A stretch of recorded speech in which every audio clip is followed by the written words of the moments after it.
تصدق؟ لا لو هتبقى لا ما افتكر. طيب ماشي، اعمل سكريبت كده قول قول بيت الشعر. حاول يخش في المود. أنا عايز أذكر لكم يا أصدقائي القصة. ماذا يا إسلام؟ لماذا تضحك؟ لم أذكر شيئا بعد. لقد كلمني أحمد آلي في ذات ليلة من الليالي وقال لي: يا عمر، لقد نفذ البنزين، احضر لي قليلا من البنزين. قلت له: كيف يحضر لك بنزينا؟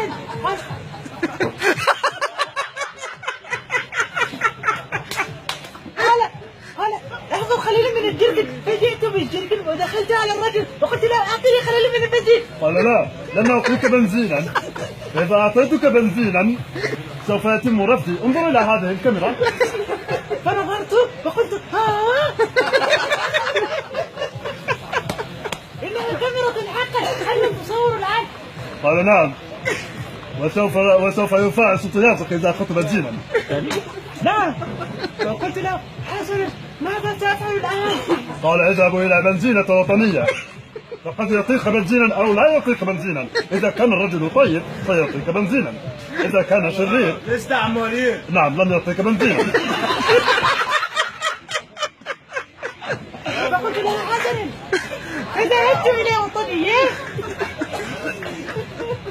قل لي ماذا تفعل؟ أنا ذاهب إلى وطنية.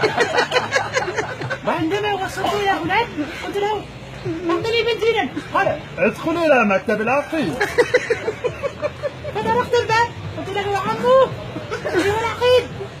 رأيته يضحك، لماذا لا أعرف. فقلت له: أتضحك علي؟ قال: لا. ماذا تريد؟ قلت له: أعطني بنزين. قال: أعطني الرخص والبطاقة وكل ما تملك. قلت له: هل تريد الكروت؟ قال: لا، لا أريد هذا. قلت له: وكيف سأمشي في الشارع بدون بطاقة هو ولا؟ صوته زي صوتك كده ولا نعم، ليه ولا صوت؟ رخص.